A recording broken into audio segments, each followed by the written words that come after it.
This episode of the Cult Popture podcast was brought to you by our Patreon. If you want to tell us which films we should watch, listen to up to 2 extra exclusive podcasts a month, or give us something to discuss in our new post-credit scenes at the end of each episode, then please consider joining the cult and donating at www.patreon.com/cultpopture. Good morning, everybody listening, and it is now a rule you have to listen to this in the morning, because we had to record it in the morning, Richard. We're both very busy boys, and this is the earliest we've recorded a podcast in a long time. Not the earliest we've recorded a podcast ever. It's about 8 a.m, which you might be like, 8 a.m, grow up, boys, but it's Saturday, so yeah, and I also pretty finished stupid work now. at like 11:30 last night, so Yeah. I'm Yeah. tired. I'm a So- tired boy. So leave us alone, you know? So I'm ready for another low effort, low energy, boring Bro, episode of the Cult Popture podcast. I'll be honest, dude. You were like, I'm so tired. And I said, yeah, man. But do you know what's the truth? I'm not actually that tired. Wow. I had a pretty good sleep. I had the opposite. So I'm ready, and I'm ready to carry this whole fucking thing. Yeah. So my name is AJ, and this is Richard. Hello, Richard. How are you? Tired. I've been tired. Oh, okay. And this is Film Franchise Fortnights on the Cult Popture podcast. And to continue on from the last episode of Film Franchise Fortnights, where we covered the Sean Connery and George Lazenby era of the James Bond franchise, today we are picking up again with the Roger Moore franchise, the Roger Moore era of James Bond franchise. Do we still get to say this is our 100th franchise, or did I waver that right? No, you've ruined that. This is our 101st franchise, depending on how you look at it. Depending on how you look at it. Cool. So, Richard, the Roger Moore era of the James Bond franchise refers to the time where mostly television actor Roger Moore took over the role of everyone's favourite perverted spy. Moore played the character in 7 official Bond films produced by Eon Productions for 12 years, from 1973 to 1985. Those are 2 different, time periods as well, you know, I associate very different things with 73 and 85. These films included Live and Let Die in 1973, The Man with the Golden Gun in 1974, The Spy Who Loved Me in 1977, Moonraker in 1979, For Your Eyes Only in 1981, Octopussy in 1983, and A View to a Kill in 1985. So we watched them. It sounded like you said, if you do a kill. Huh? Like, if you do a kill, we're not going to be friends anymore. Oi, if you do a kill. Yeah, so it's just as many films as we watched for Sean Connery and George Lazenby, but since they're split over 2 guys, that makes Roger Moore the most prolific Bond, playing him in more films than any other actor so far, and probably I think he'll keep that record for as long as the franchise is alive. Although, he's not the longest serving Bond. No, Daniel Craig has been serving for longer, but has made less films. But another distinction for Roger Moore is that he retired from the role at 58 years old, making him the oldest actor to have ever played the character. Roger Moore is also the only James Bond actor to have passed away since playing the role, as he died in 2017. And technically Sean Connery did return to the character in the unofficial Bond film Never Say Never Again in 1983. Same year as Octopussy. It was. So Roger Moore and Sean Connery have played Bond the same amount of times, but one of Sean Connery's doesn't count, I guess. So that's, depending on how you look at it, that's what we're talking about. So yeah, if you listen to our last episode of Film Franchise Fortnights, you'll probably remember we weren't too impressed by the Sean Connery era. They were very boring. They were very tedious. They were very rapey, and we as two 21st century guys. I'm just going to list all the opposites of those words. It's two very exciting and fun and not at all rapey. Not at all rapey, boys. We took issue with those depictions, and he's revered, but we disagree. So I'm interested to hear what you think and to articulate what I think about Roger Moore and how he compares to Sean Connery. So the first film that we're going to be talking about today, Richard, is Live and Let Die from 1973. This was directed by Guy Hamilton, who's directed I think he directed Goldfinger, various other Bonds. And what do you think this has on Rotten Tomatoes? Bear in mind that a lot of the Sean Connery ones cracked from 70 to 90. 50. This is 66%. So still technically fresh, but I think the shock of getting a new guy was too much for some people for any kind of critic score to be too high. But what is this film about? So this is about like a Caribbean island, which has a lot of voodoo. So there's a Dr. Kananga, Kananga, who's this dictator of this island. So he's the bad guy, and then he's also like acts as a American gangster as well. So he's like, but then. It's all about like heroin and trying to get more people addicted to heroin and things like that. But it's all very like voodoo and Caribbean kind of thing. That's the aesthetic of this one. We talked about Thunderball's the underwater one, From Russia with Love's the Russia one. This is the Caribbean voodoo one. Well, a lot of people consider this the blaxploitation one, which is really cool. Actually, yeah. I mean, I didn't want to say it. Yeah. But no, yeah, it is. You're allowed to say blaxploitation. All right, okay. All right. So Roger Moore was brought on after Sean Connery refused to return after Diamonds Are Forever. I tried looking into more details about the casting process to see if there was any fun stories. But when you Google how Roger Moore became Bond, all the answers interpret the question philosophically. Like, they were like, how he became Bond, not how he literally got the role. Though it is worth noting that apparently in 1964, Moore made a guest appearance as James Bond in the comedy series Mainly Millicent. So that's kind of interesting. He played him as a parody first, before playing him for real. What did you think of Live and Let Die? So, as soon as it started, I was like, hell yeah. Yeah. Roger Moore, man. What a good character. Immediately I was like, this is fucking, I'm ready for this. This is hashtag is my Bond. Versus hashtag not my Bond of the last week. But immediately it was just so much cooler, and then we'll get to it later, but like, what a great theme song. Yeah, and then it, falls into the same kind of pitfalls that every Bond film falls into. In the second hour, as it continues, I rapidly lose interest. And interesting. I think this one actually kept my attention the whole time. I was very invested.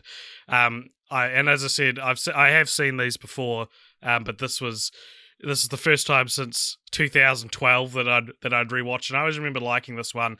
And man, I just loved it. There's a great motorboat chase across the Louisiana Bayou at the end, which is really fun.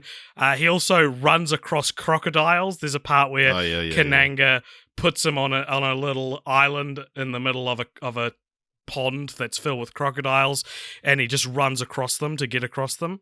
What a power move, eh? Yeah. Show those crocodiles who's boss. One of the crocodiles bit the stuntman's trouser leg. That's pretty cool. Yeah. That's a pretty fun piece of trivia that a good work you story. Read 100 times when researching this film. I've also written here the villain explodes, and I'm trying to remember what I'm referring to there. The explosion of the villain, I think, probably. So the way Bond defeats Kananga is they go underwater where there's a shark, and then Bond puts like a inflating tube. Like, he inflates him with a tube through his mouth, I think. And he gets so inflated that he turns into a balloon and flies out of the water and explodes. It's so weird, but I think that is quite a little microcosm for what the Roger Moore era is like. You know, it's a lot more campier. People always call it camp. It's been criticized for being sillier than the Sean Connery movies. And we'll get to that later. But yeah, I don't know, man. This is my favorite one so far. I thought Live and Let Die was great. Oh, yeah, don't get me wrong, it was mine. You just still don't like it. I don't like, it's not good. I think it's good. But I enjoyed it. This is what I wished all the Sean Connery ones were like. I wish they were this fun and engaging. I wish he ran over more crocodiles. Like, instead of having a helicopter scene in every film, there was a scene where they run over crocodiles. Yeah, agreed. I love that it's also vaguely supernatural. Like, it kind of, in the world of Live and Let Die, voodoo is a real thing, you know?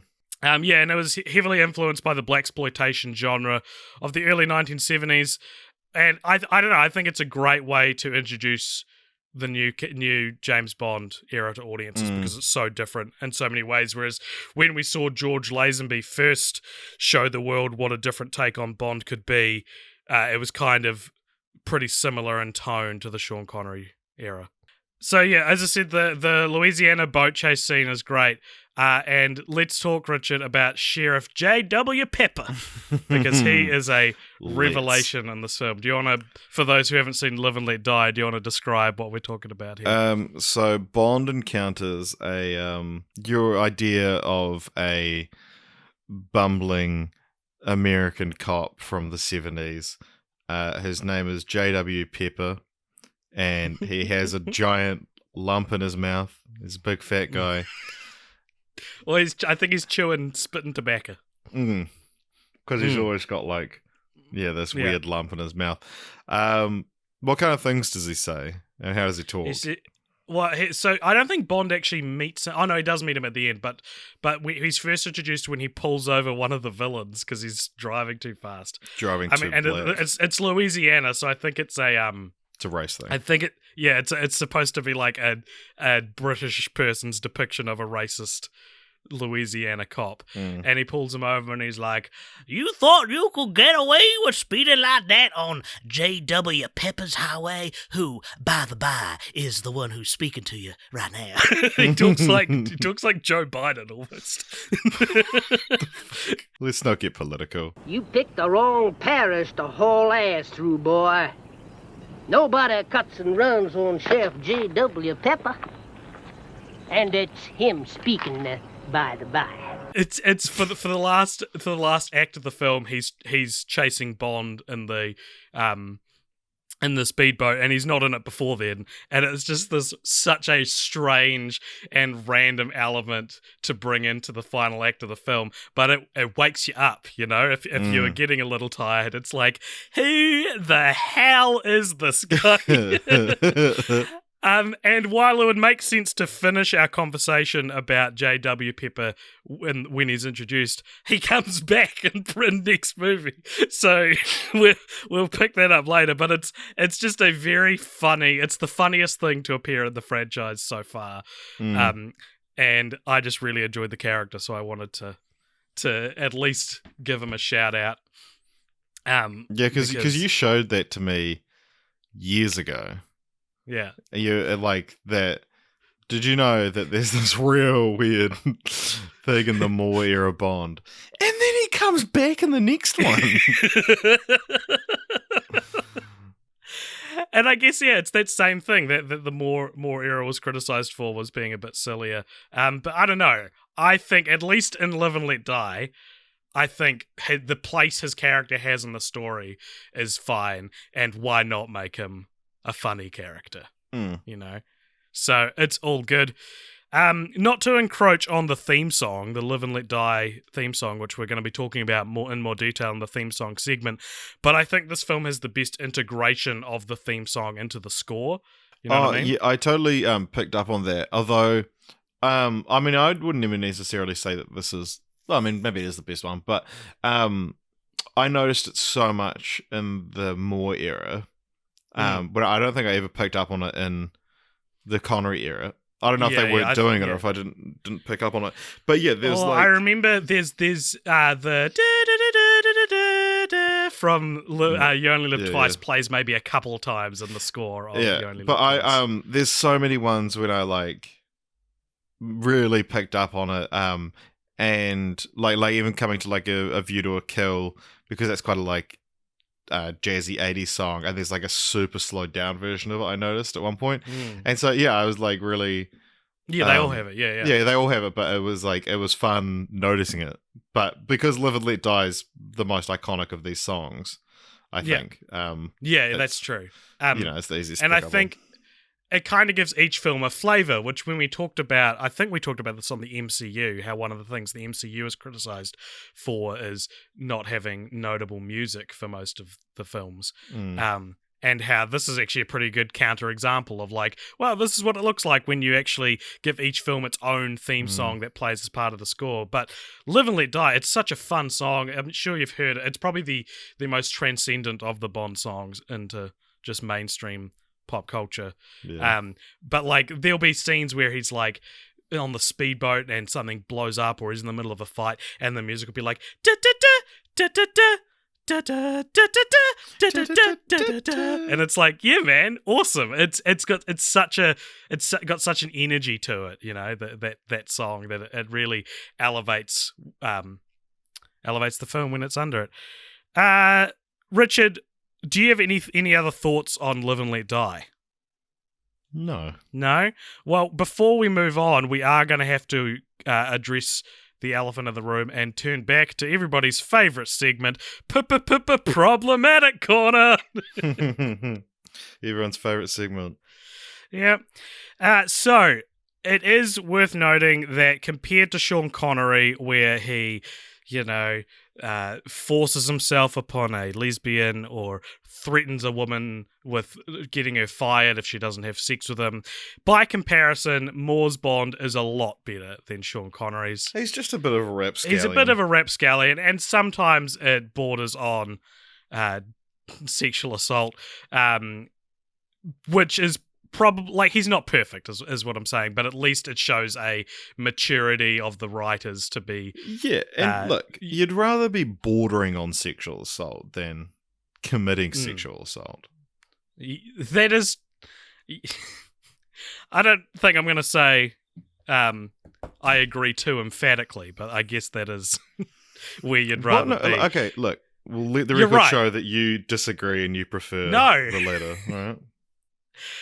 Thankfully, Live and Let Die is about as creepy as his version of the character gets, so it starts in the first one. They're easing people into the 70s. Yeah. He cheekily exploits a woman's religion to get her to have sex with him, which is technically rape by deception. There's the Bond girl on this is like a tarot card reading woman named Solitaire, and he fills her deck with the Lover's card. So that she's only ever pulling the lover card when she's talking to him. And so she thinks that means she has to have sex with him, which is you're right, not great. Cheeky. It's cheeky. It's a bit more than cheeky. Yeah, well, hey, you're the one that said cheeky, mate. I know, I regret it now. You're really trying to back me into a corner here, whereas I'm not trying to fight you. Yeah. Let's move on, buddy. Let's move on to 1974, The Man with the Golden Gun, also directed by Guy Hamilton. What do you think this has on Rotten Tomatoes? I know that, like, the Moore era's very low, isn't it? Mm-hmm. So I'm going to go, like, 44. That's exactly right. It's 44%. Which, again, it's too low. People are still finding their feet with the Moore series, I think. Yeah. Especially when this is the best one. Yeah, maybe. Yeah, exactly. What is this movie about? So this one's about, there's a bad guy, Francisco Scaramanga, who's played by the late Christopher Lee. And in this one, they end up in Thailand. Yeah. Yeah. And where Sergeant J.W. Pepper happens to be on holiday. We will get to that. Don't worry. So Scaramanga is the man with the golden gun. Yeah. And he essentially puts a hit out on James Bond, kind of, or like, makes it known to Bond that you're on my list, pal. Yeah. And yeah, then they end up in Thailand. Yep, so the MacGuffin of the film is called the Solex Agitator, which is a device that can harness the power of the sun. And so when he's called the man with the golden gun, it's not only referring to him literally having a golden gun, but also a gun that can harness the sun, as in the golden sun. Man. See, it's deep. It's so deep. Yeah, and so they have a fight over Wikipedia says over the fate of the Solex. There's also a little dwarf in this movie who's Scaramanga's right-hand man, and his name is Knick Knack. And we'll get more to him later. So you really liked this one. You think this is the best one? I did really like it. I think Christopher Lee is a great villain. A cracker of a theme song. Having J.W. Pepper back. And then there's one bit when they're doing a car chase in Thailand and the car goes over like a bridge that's kind of opened up or that's part of it's fallen away and they do a jump. And I don't know if you've seen Spice World. No. But there's a bit in there, which also stars Roger Moore, where they're like, we're never going to make this jump, and they're like driving a double-decker bus over the London Bridge, and then it just cuts to this massive one, and it's very clearly like a toy that is just going like doo-doo-doo-doo-doo. And this one, it does the same thing. It cuts to a wide, and it very clearly like a model of the car like flips and then lands, and there's like this slide whistle that goes like yeah, as it makes the noise. Well, Richard, I realize I didn't communicate the sound very well. I'll put it in here. This is what it sounds like.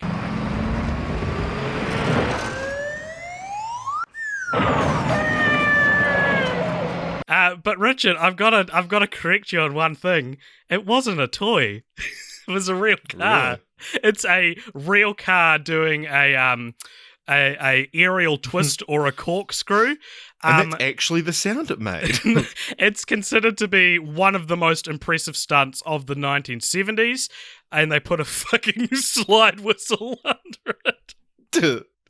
Apparently, composer John Barry added the slide whistle sound effect over the stunt, which Albert Broccoli, one of the producers we talked about last episode, he kept in despite thinking it undercooped the stunt. Barry later regretted the decision, thinking the whistle broke the golden rule, as the stunt was, for what it's worth, a truly dangerous moment, true James Bond style. The sound effect was described as simply crass. The corkscrew stunt also made the Guinness Book of World Records as the first astro spiral jump on film. And they put a fucking slide whistle under it. So there you go. That's the Moore era. That's the best example of what people think of the Moore era, is that decision to put that under that cool stunt. Again, it's like, they're doing cool stuff, but they ruined it. So while Live and Let Die is considered to be the blaxploitation Bond, some people consider The Man with the Golden Gun to be the martial arts Bond, because it's got a few extended martial arts sequences. And I think a lot of this film is so weird and so great. The ending is pretty compelling. Because Scaramanga has like a laser tag kind of thing where he lures his hits into, and they walk around looking for him, and there's all these freaky things that pop up, and they shoot till they have no bullets, and then Scaramanga will shoot them. But one of the things he has is a very realistic mannequin of James Bond. Yeah, that's right. Yeah. And that's actually how James Bond kills him.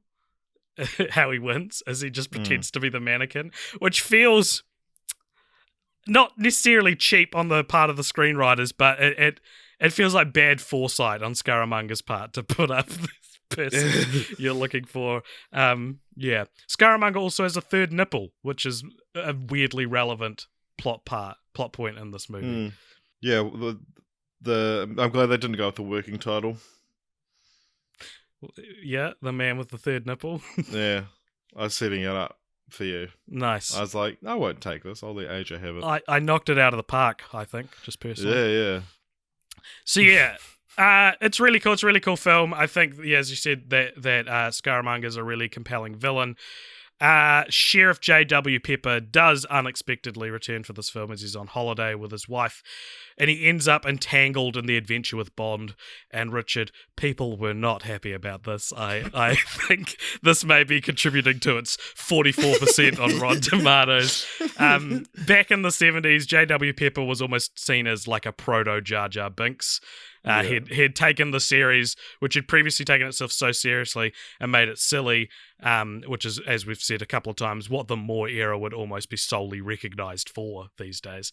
I can see how at the time people would have a problem with J.W. Pepper returning and the silliness he represents, but man, from the vantage point of 2020, again, I'm like, fuck yeah, J.W. Pepper. It's so funny. It is like, it's like a prequel meme, how prequel memes looks at Jar Jar Binks. Yeah, it's contrived, and it's such a coincidence that he's there. But I think just because I'm not very precious about the movie, I'm like, That's totally the thing, eh? Yeah. You're like, I watch these movies to be like, how are they going to fuck this one up? Yeah. They've got J.W. Pepper back? Amazing. Yeah, and he's in it for so much longer this time as well. And he's like, it becomes like a buddy cop movie between Bond and J.W. Pepper for a wee while.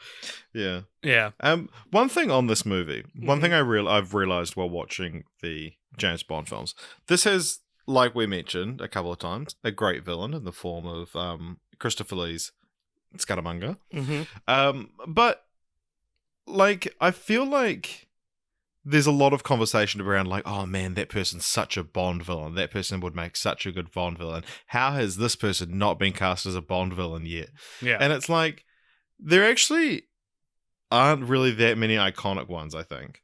Like, they certainly try to with the Moore era. Like, everyone seems to be intentionally being like, this is a new villain, but not all of them deserve in any way to be. But they're not like, it's not like a hot young actor comes up and you think, oh man, we have to get them for a Bond villain. It's not the same way as like, like a Marvel villain is always like, an A-list actor or whatever. And I mean, I guess we're talking about like the 70s and 80s when know, the star power of these actors might be slightly different. But yeah, like Christopher Lee and then Christopher Walken as well are like the only ones that it's like, these iconic actors that played Bond villains. That's true, yeah, right. So you're more saying that the actors aren't actually that famous in the 70s who played Bond villains. Yeah, or it's just like, it doesn't feel like the conversation around Bond villains seems to just come from a couple of films, That's true. Yeah, I guess people are just pulling from their favourite or the most notable examples. Because I think that, like, how famous was Mads Mikkelsen at the time of Casino Royale? I feel like that was his first big role. Probably. Yeah, but even still, it's like, oh man, get this guy to play a Bond villain. Right. And it like makes it iconic and stuff like that. Whereas like, just the idea of like, oh yeah, just chuck whoever on. Yeah, most Bond villains in the Moore era are like boring old white dudes that don't have anything distinguishing about them. Yeah. No, I agree with you. But yeah, Scaramanga, who is played by Christopher Lee, do you know that Christopher Lee is Ian Fleming's step-cousin? Ian Fleming, the author of the James Bond novels. So that's kind of fun.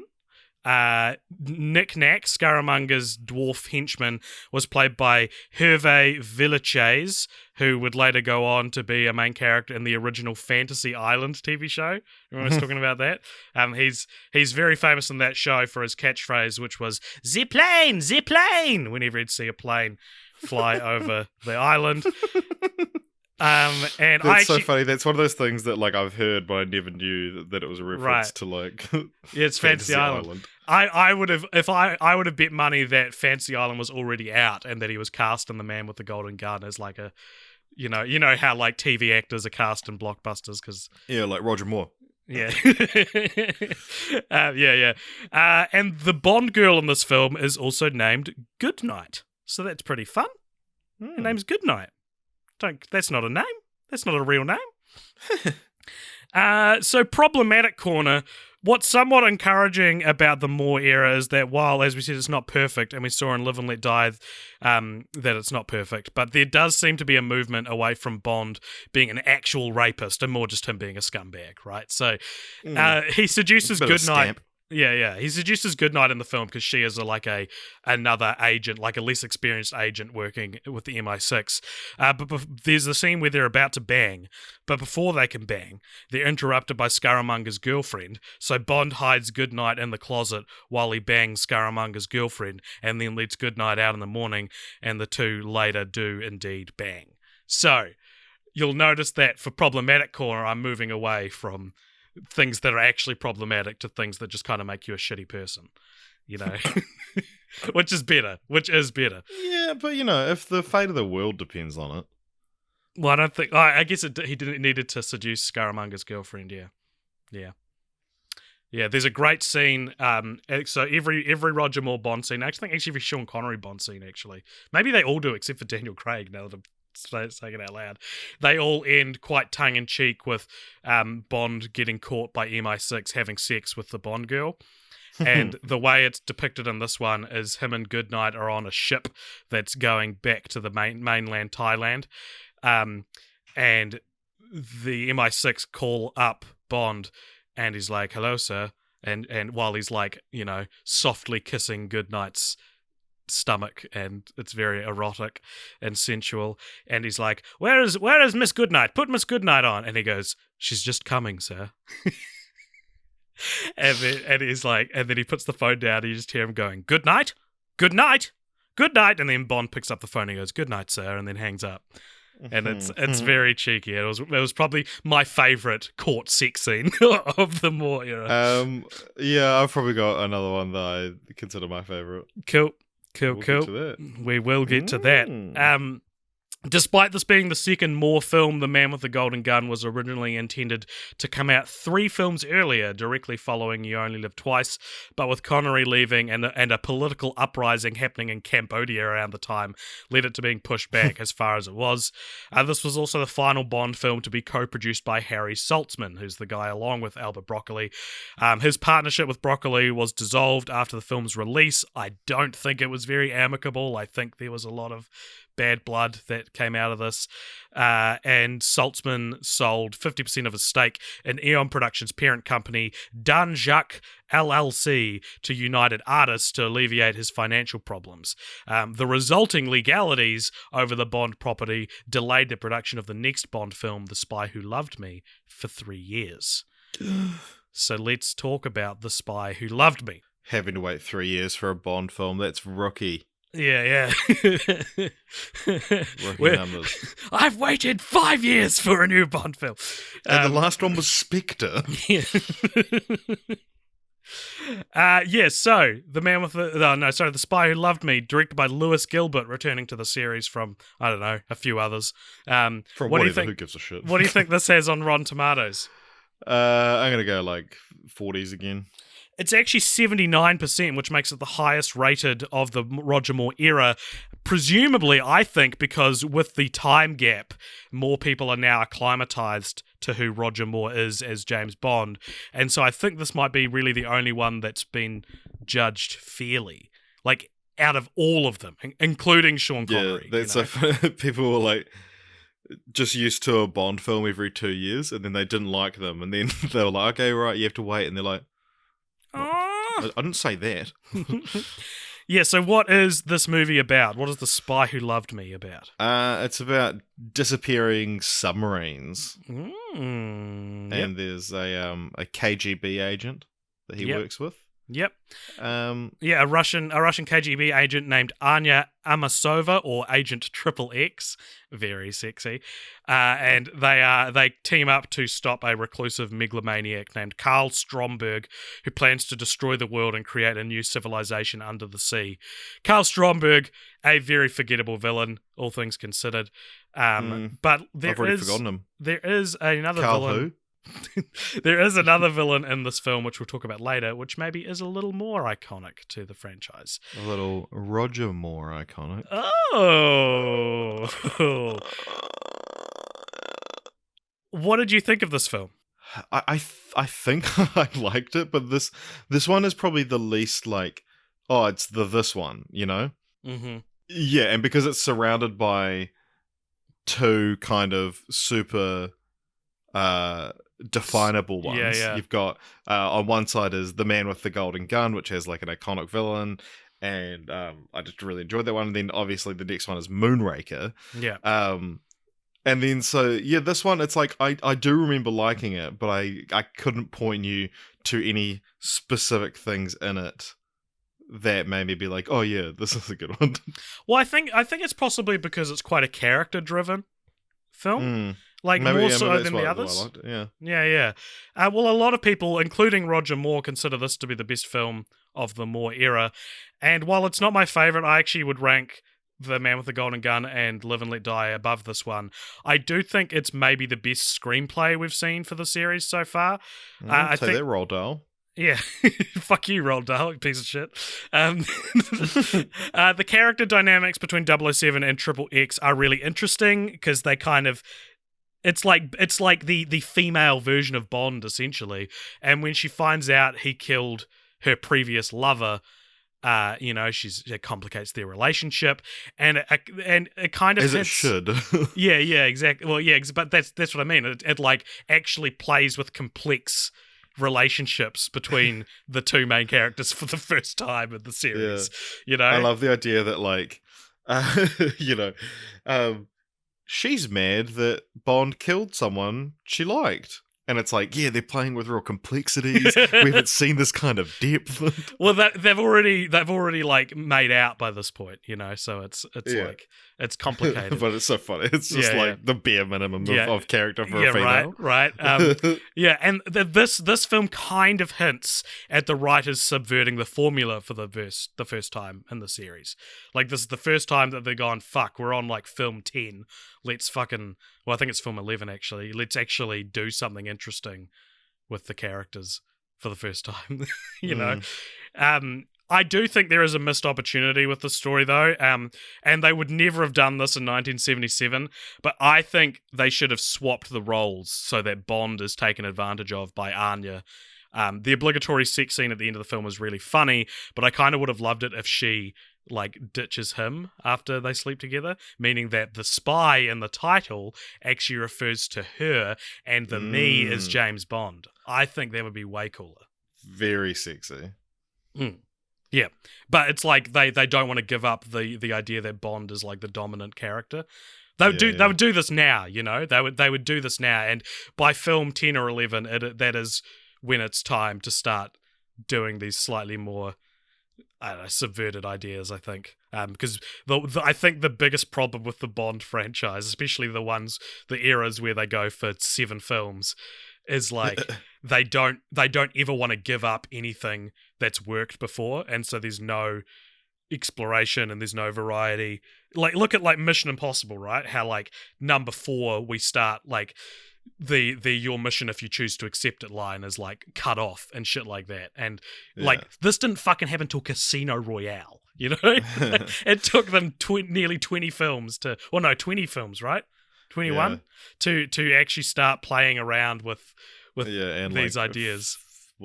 54 years? Fuck. That's 44 years. That's so British, you know what I mean? Like, British. Also, this is the one with Jaws. Yes. What do you think of Jaws? So, who is Jaws, for those who don't know? Jaws is like one of your classic henchmen, and he's very tall dude. Played by Richard Keel. Yeah, and he's got metal teeth as his defining thing. Yep, he's very strong, very, very, very well built, and he's got metal teeth, which he uses to not only bite like trousers, I don't know, cords and and like metal and stuff, but he also kills people by biting them somehow, which is very spooky. I mean, this is probably one of the most iconic things to come out of the Moore era, Jaws as a character, and he's one of, I think, 3 recurring villains in the James Bond series. It's him, Blofeld, and Mr. Green from Casino Royale, Quantum of Solace, and Spectre. are the only recurring Bond villains. Because Jaws comes back, of course. But yeah, man, you can see why. Like, as soon as he shows up, you're like, oh, this is a good idea. This is the odd job of. Well, it's the era. right mix of Roger Moore era and also legitimately threatening. That's a good way to put it. Yeah, it's like, oh shit, like, yeah, oh, you've got to watch these movies. They've got like the fucking most terrifying bad guy, and like, oh shit, like, what's it? He's like, he's fucking 7 foot tall.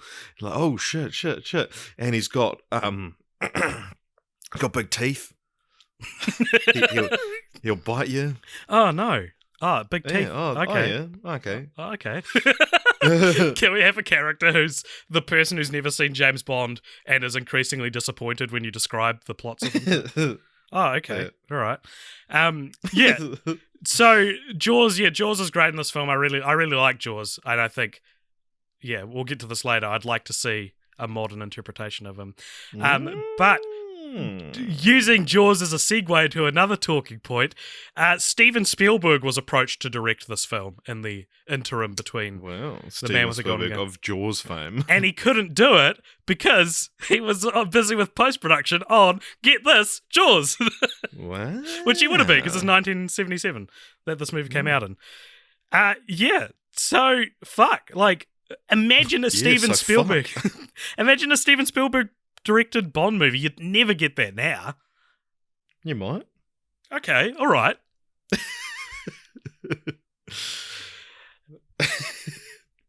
What do you think would be different about a Steven Spielberg directed Bond film?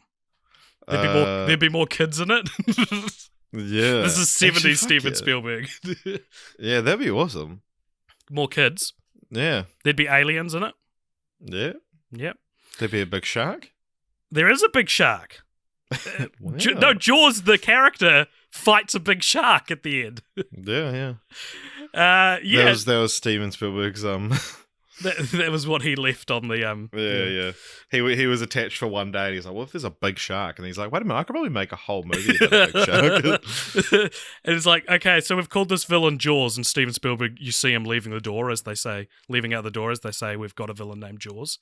And he's like, I have to leave before it's provable that I stole this idea. And yes, I know that Jaws is based on a fucking novel. Leave me alone. Yeah.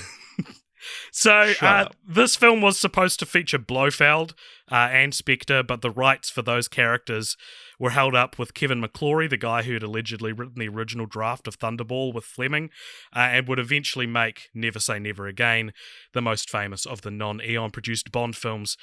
So are you disappointed that Blofeld didn't get to make it in again?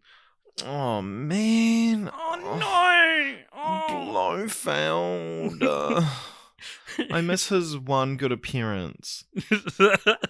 in one of the worst movies.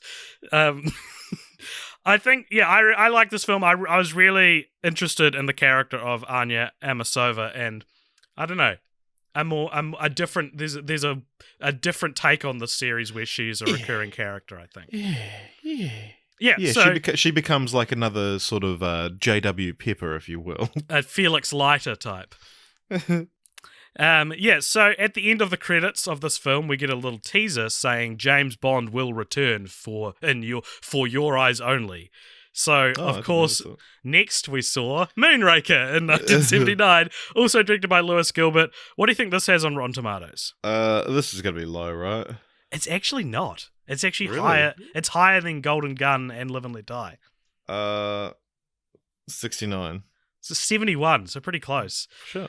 I had to look that up. I obviously had to look it up, but I looked it up again to like double check when I was. Fuck, the other ones I've just been guessing, but I looked that one up.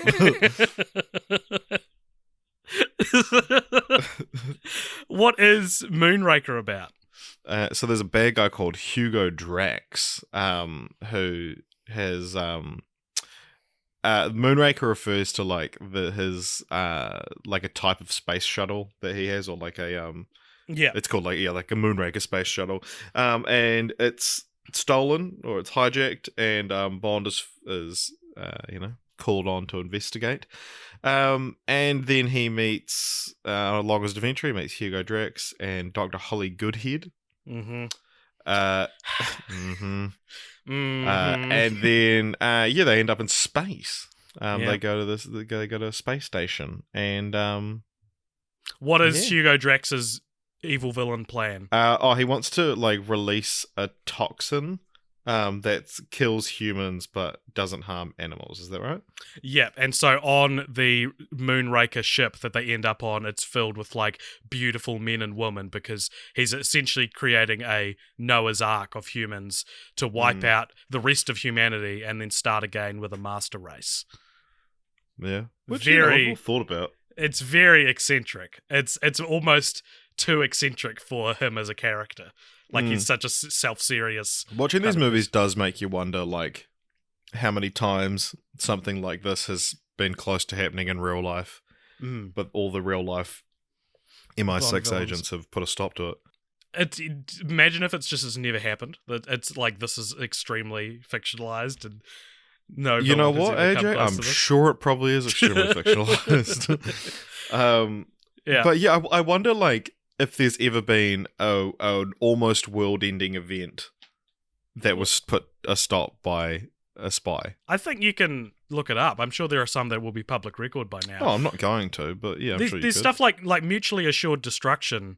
You know, that was pretty close. We got pretty close to that around this time as well. Yeah, well, 9:00. Yeah. Where now it's like what 5 to 12 because of climate change. Oh no, I just meant that it's 9:00 now. Oh, around I this thought you were time. talking about the doomsday clock. What a great misunderstanding that was. That was no, perfect. the doomsday clock's at like, what is it, like a minute 20 or something like that? Right. Oh, or which just feels like, all right, guys, I'm going to start counting down to doomsday. 5, 4, Yes. 3, 2, No. 1.5. No. 1.25. Puts away fossil fuels and carbon emissions. Like, look, no. What did you think of Moonraker? Again, I thought it was cool. This is like, I always knew Moonraker growing up was one of the like classic, Moore era camp kind of looked down upon films. But you know what? I had a bloody whale of a time with it. I have found myself really enjoying the silliness of these films. In fact, there's it's Moonraker, right? That there's a big chase through Venice. Yeah. Yeah. And I tell you what a good scene. Do you want to describe what happens in that scene and one notable little animal? Yes, pops up? So he's being chased while on a boat in the canals of Venice, and like a bunch of crazy shit's happening. He's like going under bridges, and people are breaking their boats in the path of this while he's being shot at. And then it turns out the boat actually has wheels because it's a James Bond gadget, and he ends up driving up along the road onto the streets of Venice to get away from it, and everyone's doing a double take. There's a man who does a double take, then looks at his drink, and I think he did that in The Spy Who Loved Me as well, and it's the same actor. And there's a dog that looks, and then there's a close-up shot of a pigeon, and it's supposed to be doing a double take, but it's clearly just a pigeon turning its head, being rewound and fast-forwarded a few times. Which, look, as editors, we've all thought about doing. Everyone's here, I need this shot to last slightly longer. I'll just reverse the last part of it. Yeah. And then add another second. And then you watch it, and you look like this fucking pigeon. Yeah. Yeah. And look, I understand that this is maybe more watchable than the more serious Bonds. But I feel like this is where the silliness and the campiness starts to feel a little insulting more than refreshing. And I think the pigeon is a great little example of that. And a lot of critics, both contemporary and retrospective, consider this to be one of the weaker films in the series. They don't even get to space until like the final half hour, and it's like marketed as James Bond in space. But that being said, frontier. It's not as ridiculous as James Bond Goes to Space makes it sound like it will be. Yeah, it's not. He doesn't go to the moon. Yeah. Unfortunately. He doesn't rake the moon. Yeah. But you may be wondering why did Moonraker come out instead of For Your Eyes Only like they promised at the end of The Spy Who Loved Me? And to understand that, you just need to look at when this film came out, which was 1979. And what film do you think came out between The Spy Who Loved Me in 1977 and Moonraker in 1979?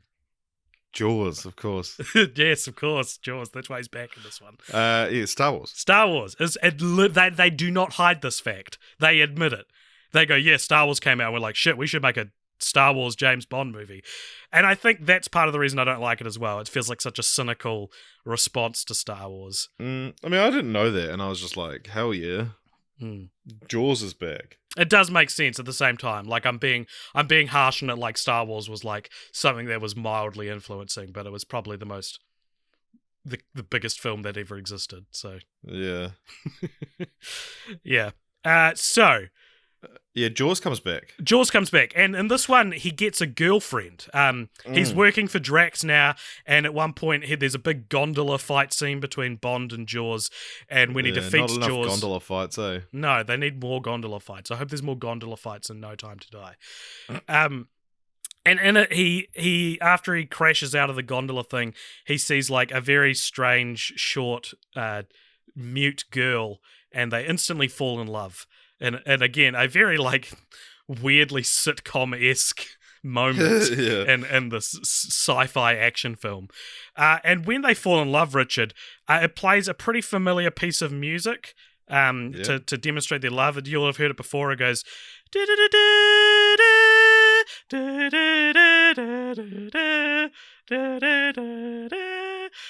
you know, you hear it a lot in like The Simpsons and it's in commercials and stuff. Yeah. And you said to me, holy shit, is this where it's originally from? Is Moonraker the origin of this track being used to show two people have fallen in love instantly? And while that would be a pretty cool piece of trivia, wouldn't it, Richard? Yeah, it would be. It's about 100 years old by this point. It's an orchestral work by Tchaikovsky written around the 1880s called Romeo and Juliet, for Romeo and Juliet the play. And the familiar section you hear all the time is from about 14 minutes and 20 seconds into the piece. Okay. And I listened to the whole thing to try find it and make sure it was the right track. Look, I didn't expect it to be from Sorry, I'm not making fun of you. I'm saying like I too was like, oh, maybe this is the origin of that track, but it's like, no, this is a very famous track already. One thing about this film as well that I was immediately on board being like, fuck yeah, was the opening scene is fucking cool. When they're like with on Jaws, a plane and then it's like a parachute fight. Like so Jaws and Bond, and there's one other guy as well, right? Yeah. Like are all like falling / jumping out of a plane, and there's a limited number of parachutes. And so they're having these like mid-air fights to like grab the parachutes off each other. Jaws is biting Bond's trousers. And it's very exciting, and it's very reminiscent of like the Mission Impossible films, because it's one of those things that's like, you can't, at this time, you couldn't fake this. They actually all had to jump out of planes. I'm sure it wasn't literally the actors, but I mean, it's really good filmmaking. It's a really compelling, exciting scene. And like a cameraman had to have jumped out of a plane with like a fucking, actual film. A 1970s camera. Rig. Yeah. No, you should, if you've never seen these movies, just look up skydiving scene from Moonraker. It's a good scene. It's a really good scene. And Jaws is also in that. And by the end of the film, Jaws actually turns good, Richard, because James Bond kind of makes it obvious to him that someone as like physically deformed as Jaws probably isn't going to make it into Hugo Drax's, perfect specimen utopia. And so Jaws and his girlfriend switch sides and actually help them escape. And as they help them escape and the ship's kind of exploding, him and his girlfriend sit down and pop a bottle of champagne, and he pours each of them a glass, and they toast, and then Jaws speaks for the first time in the series, and he says, "Well, here's to us." Yeah, it's very nice. Yeah, and he does survive in canon because you hear later that they're mentioning that there's a man and a woman left on Moonraker, so they go pick them up. But he does not appear in the rest of the series, or at least not in the movies. If he was on the if he was on this Noah's Ark, and they did create a new race, and they all had metal teeth, like it's a genetic thing. Oh, that's my continued the franchise. There's a battle scene in the recesses of space in this film, which is pretty reminiscent of the somewhat innovative underwater battle from Thunderball, which I thought that was all right. That was pretty interesting. I thought it was all right. But the problem I think I have is that I can take watching people die underwater, but watching people die in space gives me like existential dread, you know? Interesting, because you're a lot more likely to die underwater, AJ. Yeah, I know, but something about being lost in space is just utterly terrifying to me. Yeah, it's like that TV show. What's it called? Star Wars, The Mandalorian. Hogan's Heroes. Dad's Army. Bond also defeats Drax in this film by forcing him into an airlock and releasing him into space, a death which frightens and disturbs me on such a profound level I find it difficult to articulate, and after which Bond makes a silly pun. He's like, oh, he had to fly, or something like that. Yeah. And I was like, Bond, how can you say that? I wouldn't be able to live with myself if I killed someone that way. Also, it's worth mentioning. There are ways I could live with myself if I killed someone a certain way, but not that way. Sorry. It is worth mentioning, this is my favourite being caught having sex ending. Mm-hmm. So it ends with him and Goodhead having sex in zero gravity, and then MI6 back on Earth are like have a video feed of it, and they're watching it, and they're just about to have sex. They're just like, intertwined, and they're floating, and someone says, "What is he doing?" And then he goes, "I think he's attempting re-entry, sir." And it's such like, this is an Austin Powers joke. Like, this is not James Bond. Yeah. And then James Bond does like looks at the camera, like, lifts his head up and does like oh, didn't see you there, and gives like a sly little smile to the camera, and then pushes it away. But like, yeah, it's take very me around much the world like one more time. Yeah. Yeah, fantastic ending, fantastic film. 10 out of 10. Yeah. So, in one really cool piece of trivia about Moonraker is in March of 2004, rumors surfaced about a lost 1956 version of Moonraker by Orson Welles, which is because I think Ian Fleming wrote Moonraker, the book, intending it to be adapted into film. And a James Bond website repeated it for April's Fool's Day in 2004 as a hoax. Supposedly, the recently discovered lost film consisted of 40 minutes of raw footage with Dirk Bogarde as Bond, Welles as Drax, and Peter Lorre as Drax's henchman. I would have loved to have seen Orson Welles as Drax. I don't know what state he was in at this point in his life, but that would have been cool. Yeah. Well, Richard, finally in 1981, we finally got to For Your Eyes Only, the promised film from all the way back in 1977. And this was directed by John Glenn. And what do you think this has on Rotten Tomatoes? 50. It's got 71%, making it the second highest of the Moore era of Bond. And what is this movie about? Why don't you tell us, OJ? Okay, I've only got my backup here, so it's not going to be as grassroots as your synopses. This is just from Wikipedia. Bond attempts to locate a missile command system while becoming tangled in a web of deception spun by rival Greek businessmen, along with Melina Havelock, a woman seeking to avenge the murder of her parents. Okay. That's what it's about, apparently. So, despite taking its title from one of Ian Fleming's short story anthologies, the plot is mostly inspired by Risiko, which also appears in the anthology For Your Eyes Only, and is one of the only few James Bond story titles yet to be repurposed for a film. And if you watch my video about this, which I'll include in the show notes. It's probably the only reasonable title left that you could turn into a film, I think. What did you think of For Your Eyes Only?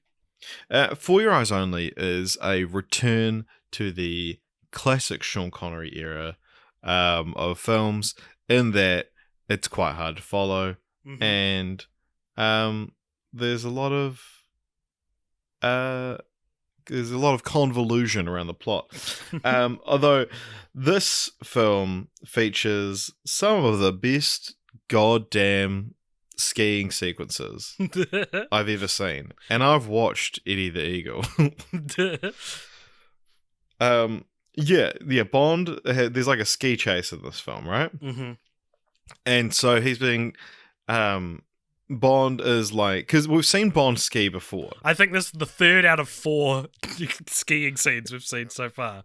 And normally it's just like, oh, he's trying to get away from someone and they happen to be on slopes. So he chucks on a pair of skis and just, have at it. Have at it, Bond. And then but in this one, he's doing tricks and shit, and it's like the amount of times that skiing comes up in James Bond, it's like, why can he ski? Like, why is he real good at skiing? Like, if you were to list the qualities of a 60s gentleman spy like James Bond was envisioned to be, why would skiing be anywhere near that list? Like, if you were to get me to list qualities of a great spy, before having seen these movies, I would not have said that he has to be good at skiing. You'd say, like, but maybe, clearly that's so integral to the character. Yeah, you'd say maybe he's like quite a good driver, or he can fly a plane, or all he's these good different... at sex. Yeah, but good at skiing. It's one step away from snowboarding, which is one step away. Yeah, which he does later on. Which is one step away from skateboarding, or 2 steps away from skateboarding. I reckon surfing is in between those two, which he does eventually surf. Because the snow melts and becomes water. Yeah. He does surf. And then it disappears. He surfs in Die Another Day, and what is indisputably the worst scene in the Bond franchise. But we'll get to that. He windsurfs, right? Yeah. It's different. Okay. It's one step away from parachuting. Which he can also do. And and The Spy Who Loved Me, he skis, jumps off a cliff, and parachutes. It's all those things. And then when he gets to the bottom of the cliff, he starts surfing. Yeah. And then he says, hang 10. Yeah, it's weird. It's inappropriate. It's weird. So I thought For Your Eyes Only was fucking boring. I thought it was so hard to follow. It's pretty rough going, which is frustrating knowing that this is one of the most critically revered films of the Roger Moore era. Producers wanted this one to be more grounded and realistic after the criticised absurdity of Moonraker. And while it seems that most of the time critics preferred these grounded approaches, as I said, this film's the second highest ranked. I actually find them so horrible. There's no like thematic flavor like blaxploitation in Live and Let Die or sci-fi. Yeah, except for skiing. Yeah, in Moonraker, Moonraker at least has sci-fi, so it's like cool. That's what this one is. It's the sci-fi Bond. This is just original recipe Bond. It's Richard. It's bloody. It's a bloody ham sandwich with no mayonnaise or Tabasco sauce. It feels. Okay, but you said original recipe, and original recipe chicken is fucking delicious. I'm not talking about. Yeah, that's chicken. This is James Bond. Oh, sorry. I thought this was the KFC podcast. Like, it feels like it's a narrative foundation to build upon with influences and styles and ideas, but instead it's left naked, Richard, flailing in the breeze where everyone can see its average-sized penis or its run-of-the-mill testicles, and critics look up and all agree that they're bigger than usual, but they're not. Right. Is this something that's happened to you? No, I was so frustrated writing up my report for this film that I drew from personal experience. Yeah, with my average size penis and run-of-the-mill testicles. This is the From Russia with Love of the Moore era. It's even similarly referred to as a Cold War thriller, and both are revered for their realism, which both you and I tend to dislike. Except here, the Cold War refers to the James Bond hitting the slopes. Yeah, and he climbs a mountain in this one. He skis, as you said. There's a climax where him and the love interest are dragged through the ocean by a boat. And I wrote that's about all I can remember. But wait, no, there's some other things I remember about this apparent serious film in the series, which is that it opens with a very silly scene that completely mocks the seriousness of On Her Majesty's Secret Service, the best film of the Sean Connery era, which doesn't even have the best Sean film Connery of the franchise. Yeah, maybe. No, that's not true. No, that's not true. It starts with James Bond visiting his dead wife's grave, only to be attacked by a still alive Blofeld in a wheelchair, and it culminates in Bond stealing the helicopter that Blofeld's controlling, picking him up with the helicopter feet. What are those parts of a helicopter called? The toes. The toes, and he drops him. You thought feet was silly, but no, I went even toes. sillier. And he ends up dropping him down like an industrial chimney. And it's like, curse you, James Bond! And it's like, this is how you're starting your grounded and realistic one that is supposed to make up for how silly Moonraker is. It's very stupid, and it makes me angry that they don't have enough respect for their own lore to leave Blofeld out of it. And then because also, you kind of glossed over it, but the fact that he visits his wife's grave. Continuity. Yeah. Yeah. That's not his wife. It's the other guy. George Lazenby's wife. And are they the same person? Yeah. Ooh. Bit of a treat for next episode, maybe. Ooh. So it also ends, I don't know if you remember this, but the film ends with them calling Margaret Thatcher to let her know about Bond's accomplishment.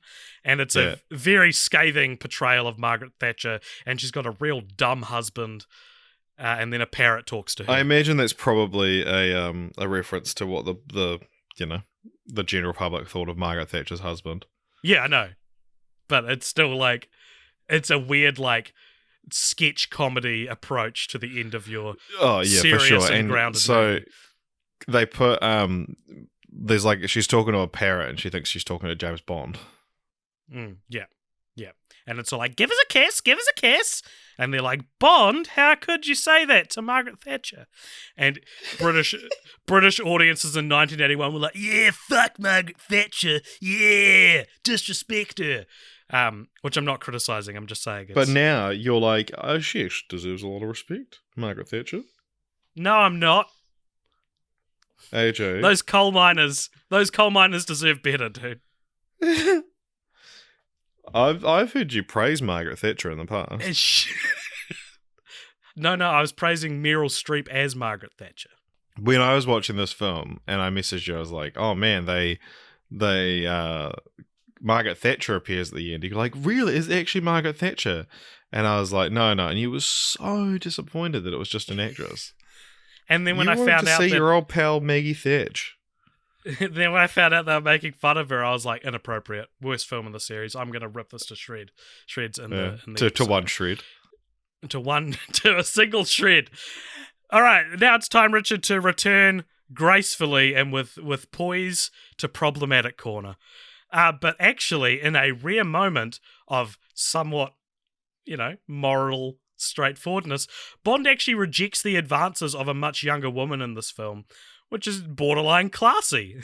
Her name's Bibi, and she forces a kiss on him, and he's like, you're too young for me, and offers to buy her ice cream. I wish more stuff like this happened, but this would actually be completely undone in 2 films' time when the then 57-year-old Roger Moore shares a love scene with a 31-year-old woman. Let's put a pin in that for now and move on to Octopussy. Hell yeah. In 1980... I stopped writing the years for some reason. 1983. And this was directed by... John Glenn. What do you think this has on Rotten Tomatoes? 3. 41%, which is the lowest so far but not the lowest we'll see for this episode. So 41%, lowest James Bond rated movie so far. Octopussy, a movie which, when I was a kid, I just thought it was a movie about a woman with 8 vaginas. I still think it is. This was, they never say it's not. And this is like I don't know, I feel like this is one of the most unbelievable movies in the series, even just for its title I watched alone. this at work, and someone was like, "Oh, what are you doing?" I was like, "Watching a movie." And I was like, "What movie?" And I was like, "Octopussy." And they reacted like I'd told them I was watching porn. And I was like, "It's a James Bond movie," and they were like, "I don't know who that is," and then they walked away.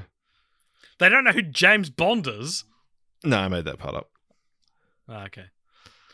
What is Octopussy about? So this one's the Fabergé egg one. That's the theme. So this is about there's a Fabergé egg, and it's all about like, oh, there's a fake one, there's a real one, and they have to figure out, they go to an auction, they have to figure out who bought it.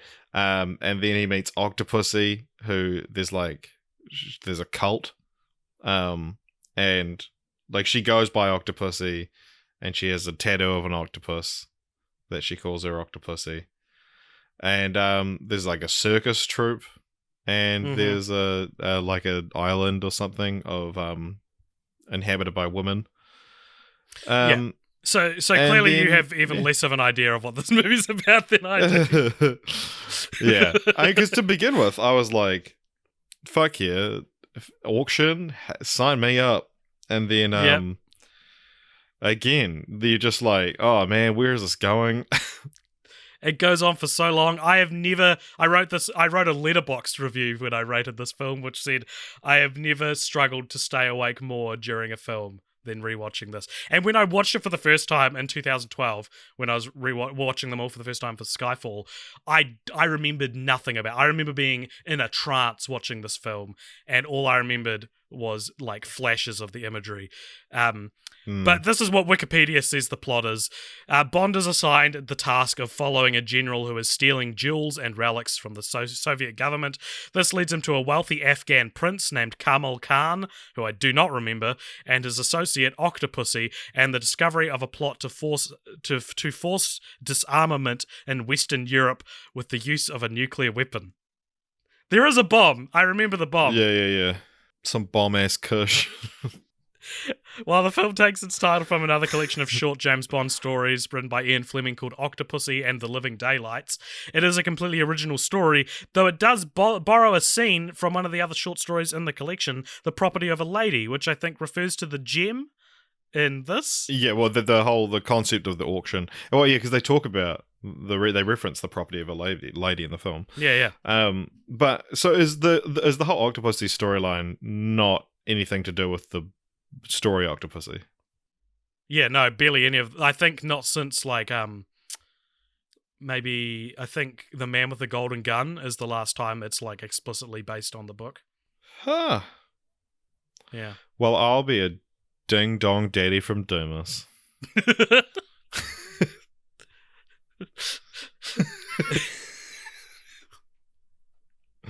Yeah. What did you think of Octopussy?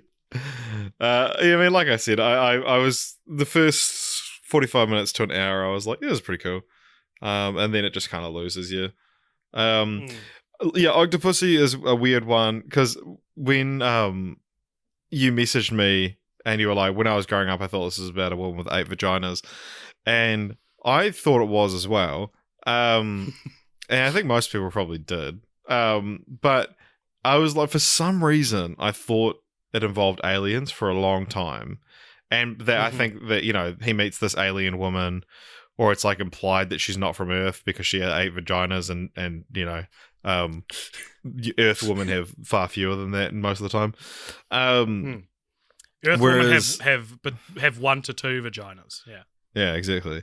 And then I was like, oh, or it's like about a secret tribe or something like that, and then it kind of is about that. And I think maybe in my mind I knew that little tidbit of information, and I had just conflated it to be a woman who's not from here, and I interpreted that as here being Earth.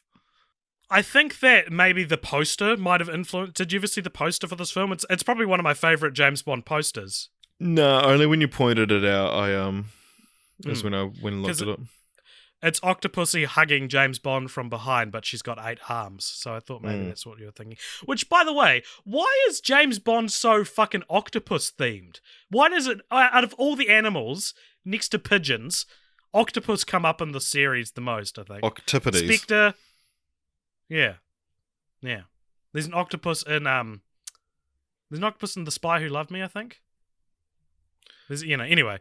There's too many octopodes. Yeah, I had a rough time with this film, man. I was so sleepy and I was trying. Like my head was like bobbing up and down because I kept like falling asleep and waking up immediately. I'd never actually fully fall asleep though, because otherwise I would have rewatched it. But part of me hates this movie because, like Moonraker, it really dives so far into the silliness that it's just off-putting. Like, this film ends with James Bond dressed as a clown at a circus disarming a Bond, and it's like, I should never see James Bond dressed as a clown.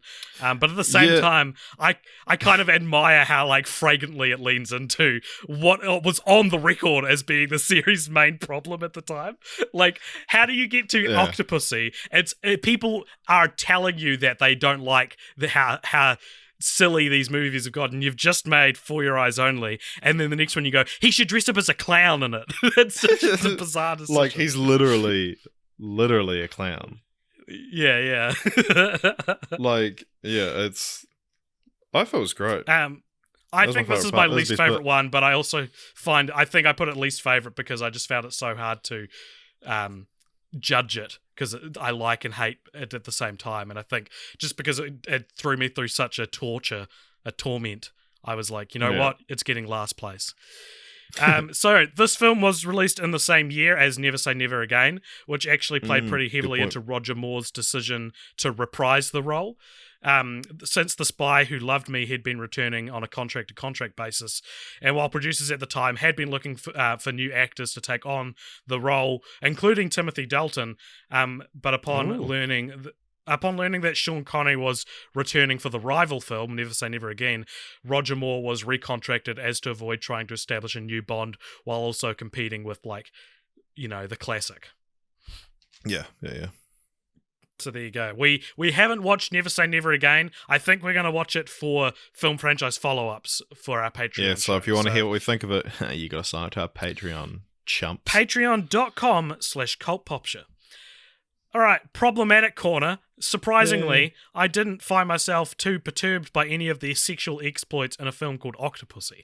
But I did think it was pretty racist in some parts, because they go to India, and a lot of it's set in India, and the way it portrays India is so juvenile. There's a chase sequence early on in the film in which Bond fights off bad guys using a bed of nails, a snake being charmed, and a sword swallower's sword, all in the space of about a minute. And it really feels like the writers had a brainstorm and came up with all the Indian things they could think of. Yeah. They were like, just cram them all into one go. Yeah. So that's not great. But yeah, any more thoughts on Octopussy? No. I'm keen to talk about A View to a Kill, though. Well, A View to a Kill came out in 1985, Richard. It was also directed by John Glenn, and it has the lowest score we've seen so far. What do you think that score is? 38. 36. Wow. So, Richard, what is A View to a Kill about?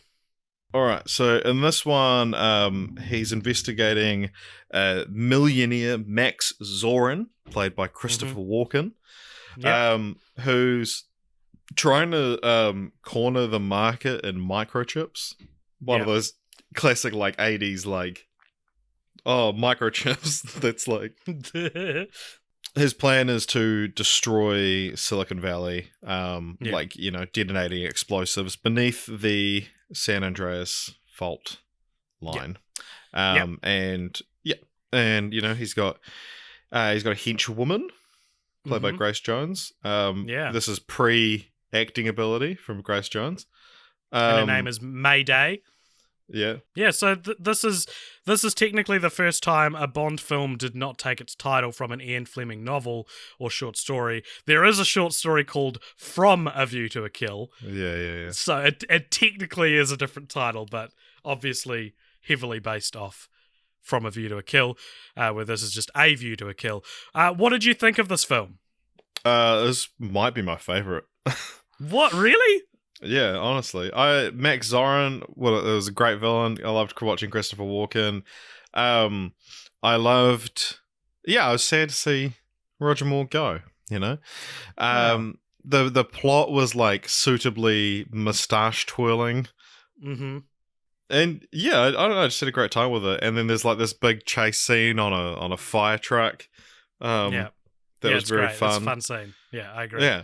He's like hanging off the ladder as it's swinging around. That's good. Yeah. I really enjoyed this one, and I love Duran Duran. You do the theme song. Yeah. I also really like the final battle, which happens atop the Golden Gate Bridge between Zorin and Bond. And I was watching it, and I was like, this has got such game you play in the playground when you're a kid energy. Like, and I felt this, I think I mentioned this when we watched Mission Impossible, which the first Mission Impossible ends on a train, like a battle on a train, atop a train. And it's that kind of thing where it's like, I feel like I played so many games on the playground as a kid where there was a good guy and a bad guy, and we were fighting each other on a bridge, and we were hanging off the monkey bars and pretending it was a bridge and stuff like that. It felt very influential, or at least very quintessential for that kind of action scene. That being said, I did find this one somewhat tedious. It's not as much of a bombardment as Octopussy, but yeah, I don't think I hated it. It's I don't know. I don't think I liked it as much as you, but I don't think it's the worst of the Moore era, as Ron Tomatoes thinks. No, I agree. So when a company name similar to Zoran, the Zoran company, was discovered in the United States, a disclaimer was added to the start of the film, affirming that Zoran was not related to a real-life company. So that's kind of interesting. Yeah. David Bowie was originally set to play the part of Max Zorin, but eventually turned it down. He turned it down saying, "I didn't want to spend 5 months watching my stunt double fall off cliffs." Yikes. Dude, the sun has just come up. I've never been staring out my window at this time of day, and the sun is like directly... Look on the webcam, you can see that I'm so there's a part in this film where Bond runs into... This is problematic corner. We'll get it out of the way. Whoa, Jesus Christ. Well, sharp left turn into problematic corner. He runs into and subsequently bangs a Russian agent with whom he has clearly had a history with, right? And while it's the audience's first time meeting her, it was originally intended to be Anya Amasova, Agent Triple X from The Spy Who Loved Me, and that would have been cool. Now, that's not the problematic part. The problematic part is that it's problematic that they didn't make the cooler decision of casting. Yeah. I think it's she didn't want to turn problematic that he's back. having sex out of wedlock. Yeah. No, the problematic part is, as I said before, people were very critical of the fact that Bond gets with a 31-year-old woman when he was 57 at the time of filming. I think Roger Moore was like, after finding out, I think that he was older than the mother of the actress. In a 2007 interview, he said, "I was only about 400 years too old for the part." But at the same time, it's like, people their age can get together, and that's nothing the wrong thing. with that. And exactly, it's not even really problematic. It's just mildly, which is a step up from the Sean Connery era. Speaking of Sean Connery, you'd go to prison. yeah, exactly. Yeah, Sean Connery, when this film came out, was quoted as saying, "Bond should be played by an actor 35, 33 years old. I'm too old. Roger's too old too." So that was Sean Connery's take, who had literally just played Bond and Never Say Never Again at like the age of 52, which Daniel Craig is currently 51. So there you go. Oh, well. Any more thoughts about A View to a Kill? One thing, the one thing I kind of want to mention about it, we'll talk about when we talk about Roger Moore generally speaking. But yeah, I had a great time with this film. I had seen, I think, a still from this before, and like that was highlighting in an article that was highlighting how old Roger Moore is, and like he's getting up there in age a little bit, but I don't know. There's something still believable about it in a way. Yeah, he doesn't look that old. I don't think he does. Yeah. So, okay, well, let's talk about Roger Moore as Bond. Is he, what are your thoughts on him as a character? Last episode, previously on the Cult Popture podcast, we discussed that we thought Sean Connery was the worst Bond. And you know what? I think Roger Moore is the best Bond. How do you say that? Please explain your thoughts. So, I think, obviously, Daniel Craig is the most interesting character. Outside of being Bond, he's got the most depth. He's flawed. It's so much more interesting. But I think, and because we got a little bit of flack, not really, but a little. A lot of people agreed with us. Yeah. But the people that disagreed with us clearly just grew up with Sean Connery and can't back up their opinion other than he's the best.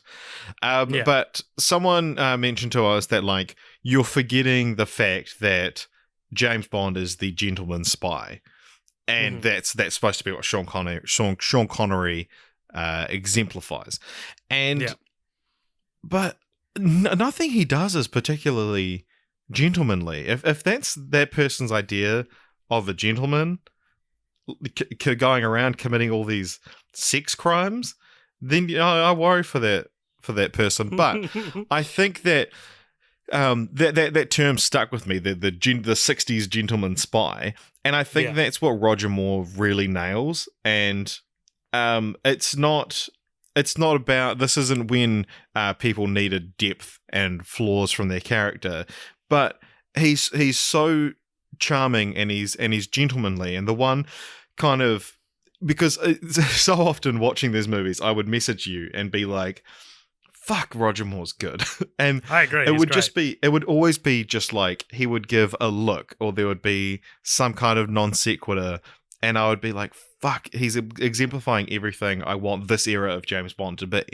And it's actually like one of if not his very last line that I was like, I was able to pinpoint this is what it is.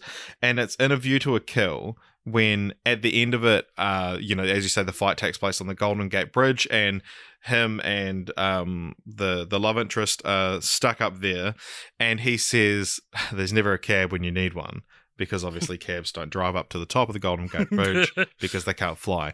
And it sort of struck me in that moment is that like he's making this joke to make her feel safe. He's not making light of the situation. He doesn't not give a shit about it, which is what Sean Connery kind of did. It was just like, fuck, I'm cool. Like, we talked about Sean Connery's entrance in Diamonds Are Forever, how he like shoves Blofeld into boiling mud, and it's just like, haha, fuck you, pussy. And it's like, this guy doesn't give a shit about any of this, and it just comes across as crass, and it's like but whereas in this one, this Roger Moore identifies that she's terrified by the situation, so he makes a joke to sort of calm her and ease her mood. And that really struck me, and that exemplified the gentleman spy that they're going for. Is that it's the gentlemanly thing to do, and also it fits James Bond as quippy and all that kind of thing. That's a good perspective of it, and I think, many like of the contemporary critical responses to the Moore era are the most British complaints. I think that it's very grating to see reviews talk of Connery era with such high praise and dissecting Bond as if he was ever more than like a two-dimensional character, and they all lament Roger Moore for being too silly, but it's silly by British standards. You know what I mean? And so, from the perspective of a New Zealander in 2020, I'm just going to say it, Richard. Roger Moore Bond isn't that silly. It's actually a pretty subdued silliness, and when it becomes a problem, I think it's because it's subdued silliness. It's not radical. It's things like the pigeon or the slide whistle, and like it just evokes images in my head of old British men chortling at these wacky ideas and being like, and then Bond makes the most daft yet cutting pun, like that's what it is. It's like a very haughty-taughty idea of what silliness is, and I think that with what you're saying, combined with that being the biggest criticism of him as a character, I think you're right. I think he is maybe not the best character we've seen James Bond be, but the best James Bond. Yeah, I haven't read any of the books, but I imagine this is the best interpretation of what Ian Fleming intended. Maybe. And yeah, like his witticisms come across as this is a quick-witted fellow, not this is a fucking asshole. Yeah, I agree. Cool. All right. Well, so that's that. We've crowned Roger Moore probably the best Bond. What do you think is the best villain in the series? So we talked about villains a bit before. So I've got some of the villains here. So here's the villains that appear in the series. There's Kananga / Mr. Big. They're the same guy. And he has two henchmen. One is called Tee-Hee, who has hooks for hands and laughs, and one is called Whisper, who whispers. Then the man with the golden gun has Scaramanga and Knick-Knack. Scaramanga and Knick-Knack, Carl Stromberg and Jaws from The Spy Who Loved Me, Hugo Drax from Moonraker, Aris Christatos from For Your Eyes Only, Kamal Khan from Octopussy, and Max Zorin and Mayday from A View to a Kill. Who's the best one, do you reckon? I'm gonna have to go either Jaws or Max Zorin, just because Christopher Walken's great. Not So Scaramanga Jaws, I guess, doesn't is my make answer. it in. Scaramanga's cool, but I'm gonna go Jaws just for iconography. Nice, yeah, I get that. Well, Richard, let's talk about theme songs, because Yay. as we mentioned last week, and as is just fact, every James Bond movie has a theme song attached to it, and they'll do like an opening sequence, which is full of some lovely motion graphics of sexy ladies dancing across the screen, and they always license a big artist to do a theme song for it. So they give them a license to absolutely kill the theme song. Yeah. So Live and Let Die has the song Live and Let Die by Wings, which is Paul McCartney's band. Yeah, right? And how does that go? It goes, Live and Let Die, boom, boom. Da-da-dun, da-da-dun, da-da. Yeah, it's got a bunch of different... It sounds very different at different times of the song, actually. And as I said earlier in the episode, I feel like this is the most transcendent Bond song. I think this is the one which, maybe this and Skyfall are the only ones that I remember hearing outside of the context of it being a Bond song and just playing in real life. Yeah. And also there's quite a famous cover of this by Guns N' Roses. Right. Well, there which you go. Which I've seen live a couple of times, and makes this one of a few Bond themes I've seen performed live. Very nice. What I think this is the best one we've heard so far. Yeah, it probably is. You're right. Although, I said Thunderball is in my top couple, and maybe it still is, but yeah. Actually, no, I maybe prefer Thunderball as a Bond theme, but I probably prefer Live and Let Die as a song. Yeah, and it was the first time a rock and roll song had been done, and I don't know, there's a bunch of really boring behind-the-scenes stuff that I read where it was like, it nearly wasn't chosen because they didn't think it fit the tone enough. The only valid criticism I saw was maybe it should have been an African-American artist who did it, if it's such a but then I exploitation get that, film. Getting one of the fucking Beatles to introduce, because I imagine the public was pretty cold on on someone else taking over the role, so you get Paul McCartney to In terms of opening sequences as well, it's probably the best one. It's it's very creepy. It's dope, voodoo-esque. with all the voodoo stuff and skulls on fire, and it's very well done. So The Man with the Golden Gun has The Man with the Golden Gun, the song by Lulu, and that goes, has the power to make bread from flour. The man with the golden gun. To make bread from flour. Yeah. Is that actually the line? No. Oh, okay. That's just the tune, and I just filled it in with those words. As I have the power to make bread from flour. Yeah. Am I the man with the golden gun? This is a great song. This is fun. What a this is fucking good. banger, eh? This so is good. the only one I think that we've been introduced to that I was like aware of, because as I say, I've listened to all of them, but I would just be like, it was one of those ones that because I'm not a huge Lulu fan. Not that I dislike Lulu, I just but I would just skip through and be like, okay, this is what this one sounds like. But hearing it in the context of the film and like listening to the whole thing, man, what a fucking good song. This probably peaked into my top 5. Mm-hmm. And again, it's a real good opening sequence as well. Really cool. All right, so the next we saw was The Spy Who Loved Me has a song called Nobody Does It Better by Carly Simon. And boy, do I have a story about this song. Oh, yeah? Because, so the chorus, the lyrical hook is, nobody does it better, right? And so... LJ Hooker, you're the... Right, that's what I'm about to talk about. So this is significance for anyone who grew up in New Zealand, because there's an old commercial for LJ Hooker, which is a real estate company, I think, which featured a very similar jingle to the song's chorus, and I always assumed they're the same song, but I don't think they are. I listened to them back to back, because listening to the Nobody Does It Better and The Spy Who Loved Me, I was like, okay, because I was like, what ad is it that used to have Nobody Does It Better playing it? And I thought it was LJ Hooker, but then I was like, no, LJ Hooker was, thank you, Mr. Hooker. And then LJ Hooker, you're the best. And so I thought that LJ Hooker, you're the best was like, I was conflating those two tunes together. But then I found an ad where it literally has, nobody does it better. LJ Hooker, you're the best. So I'm gonna edit this in. I'm gonna play you the the chorus hook from Nobody Does It Better from the Spy Who Loved Me now. Nobody does it better. Makes me feel sad for the rest. Okay, and this is the ad, the jingle at the end of the LJ Hooker ads in New Zealand. Nobody does it better. Do you like it? Thank you, Mr. Hooker. LJ Hooker, you're the one. And I just think that's crazy, you know? Like, I know you didn't hear them at the same time. But fuck, dude, that's so crazy.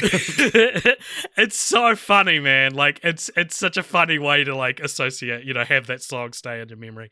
But yeah, this song's all right. I think it's not as good as the last two, but it's okay.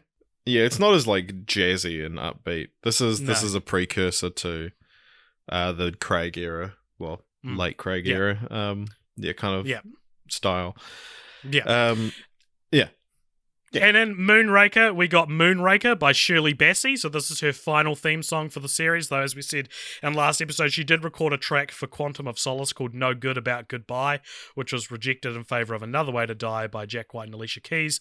I consider Moonraker, For Your Eyes Only, and All Time High from Octopus to be the Skyfall, Writings on the Wall, and No Time to Die of the Moore era. Like, these are these three, the next three are like the same song. Just slightly adjusted. They're like the ones before this are different genres and have different like identifiable themes. And then A View to a Kill by Duran Duran, which comes out after, is very different from the other three. But these three are, this one is like, just like the Moonraker. Yeah, that's sort of how it goes. Yeah. But yeah, so this is one of, Nobody Does It Better is one of 7 musical themes and the James Bond series, which the song title is not the name of the film. Moonraker obviously does not apply to that. I should have said that with the last one. So yeah, what do you think of the Moonraker song? Any more thoughts? Yeah, it's just kind of a boring Shirley Bassey one. Like, yeah, it's just you could just replace the word Moonraker with Goldfinger or Goldeneye or any of the single word ones, and it's like, okay, whatever. Yeah. So For Your Eyes Only has For Your Eyes Only by Sheena Easton, which goes, for your eyes only. And it's such a I don't know. I didn't like it. I was bored by it. Also, I noticed that we see Sheena Easton in the credits, which up until now is the only time we've seen the artist in the opening title. And of all the artists, like, you know, I guess Sheena Easton has that much pull in 1981 to be like, I'll only do it if people can see me doing it. And you don't turn down Sheena Easton, especially if it's 1981. No, never do that. Octopussy has All Time High by Rita Coolidge, which goes, it's an all-time high. And if you're like, that sounds very similar to For Your Eyes Only. Yes, it does. Whatever, this is fine. I don't know. I presumably Rita Coolidge didn't want to do a song called Octopussy. And so, I wonder if she had that choice. Yeah. Any thoughts on All Time High? Yeah, no, it's just another like boring, ballady kind of one. Yeah. Well, then we explode. I'm glad it's not called Octopussy though. We explode in completely the opposite direction with A View to a Kill by Duran Duran, which isn't. I think people have issues with the song itself, but at least it breaks up the monotony of the last three. Yeah. And how does that go? That one's like da da da from a view to a kill. Dance into the fire. A fatal kiss Is all we need. Yeah, this song's fucking awesome.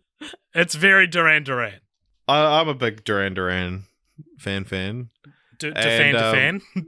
Yeah. This song's a banger. Yeah. It is like, it makes you want to get up and move your feet. Is it one of the only examples where them literally going with the biggest artist at the time was the best choice? Because usually when they do that, the song's not as good. Skyfall, I'd say, you know, there's an argument to be made there. This Duran Duran were selected because they were like, we need to get young people into James Bond. Yeah, and you know, it's literally 1985. Like, yeah. It's like having Back to the Future write the theme song. So those are the songs for this era. Now we're going to move on to dumb IMDb trivia, Richard. So if you don't know, and we've said this 100 times, but IMDb trivia is user submitted, so some of it is real dumb. So here's a few fun little pieces of dumb IMDb trivia.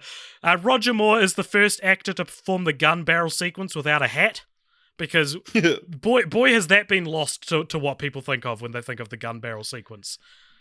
Yeah. He used to wear a hat in them. Doesn't anymore. Yeah. In Live and Let Die, we see Bond's apartment for the second time until Spectre in 2015. Amongst its fixtures is a machine for making coffee that is treated as a gadget. Today's audiences will recognize it as an espresso machine, La Pavini to be exact. And that's just one of those things where it's like how it's written clearly indicates there's a person behind the keyboard, and it trivia should be objective. God damn it! The part on the bridge of the crocodile farm in Live and Let Die was extremely dangerous to film, since crocodiles are able to jump up from the water and attack, which the crew found out relatively shortly before filming. Like, you're working with crocodiles and you don't have a crocodile expert who can tell you that. My favourite piece of dumb IMDb trivia for this episode is Bond tells Tee-Hee by the hook, not butter hook. Because there's a part where Tee-Hee uses his hooks to try and grab something and he slips and they fall out of his hooks. And Bond goes, butter hook, as in butterfingers.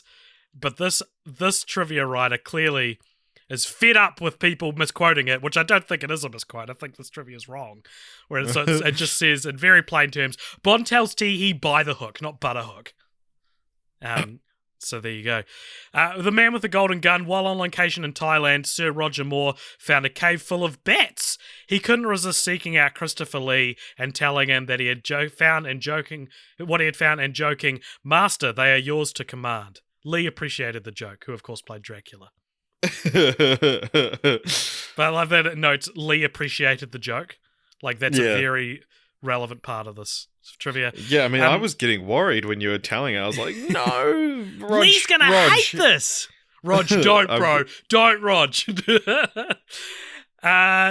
While doing the title sequence, title designer Maurice Binder ran into a problem that one of the nude models, and this is just, I don't really want to know this much about what goes on behind the scenes. One of the nude models, her pubic hair was sticking up when they needed it flat. After a few minutes of her trying and failing to get it right, Binder smeared her pubic hair with Vaseline. She gave Binder the brush and told him to fix the hair to how he needed it. The whole thing was seen by Sir Roger Moore and producer Harry Saltzman, causing Moore to turn to Saltzman and quip, "If you're the producer of this film, you're not getting the perks." Because what is brushing someone's pubic hair if not a perk? Also, poor form, Roger Moore. That's a creepy thing to say. The Spy Who Loved Me. Though there is an Ian Fleming novel, The Spy Who Loved Me, the movie doesn't use any elements of the novel. In that sense, it is the only Fleming James Bond novel to not be made into a movie as of now. That's just not true. That's just not true. Most of them aren't that. Yeah. In A View to a Kill, Bond beds 4 women in this movie, which is a tie for the most at the time of release. With Never Say Never Again. So look forward to that when we watch 52-year-old Sean Connery bedding over 4 women. Who I'm sure are in his age range. Yeah.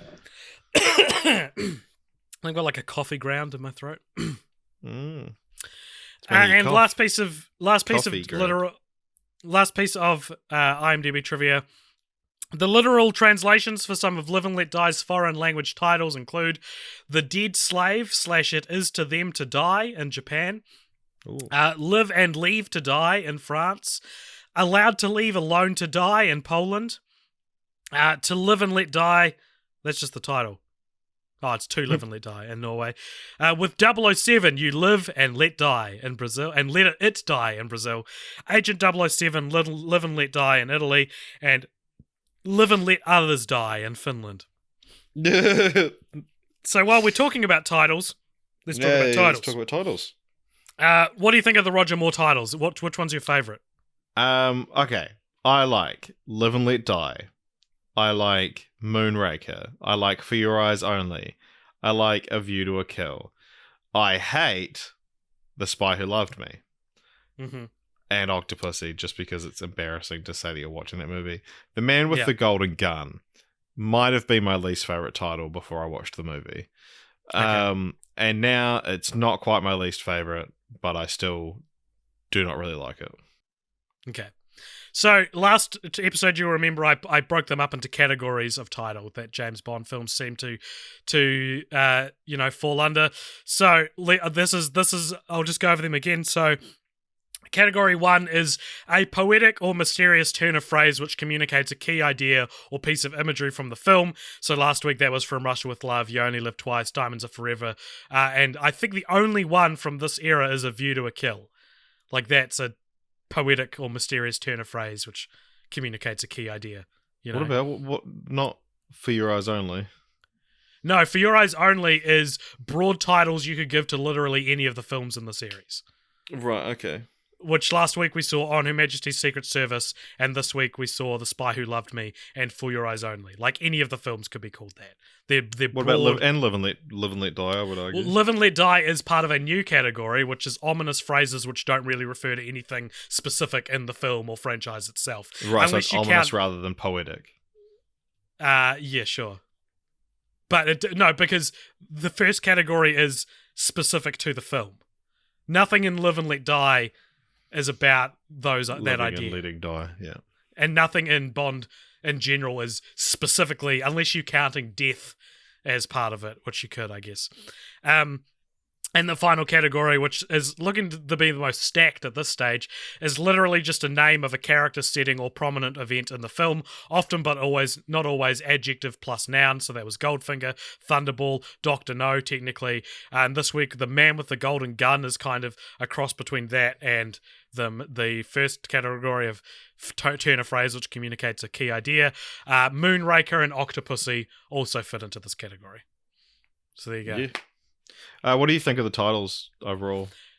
My favorite one in this a lot would maybe be Live and Let Die. I think that's a pretty dope title. Yeah. A View to a Kill's cool as well. Yeah. Yeah. Do you dislike any of them like I do? I think The Spy Who Loved Me is like, it's the most off-brand title they've ever done. Yeah. Yeah.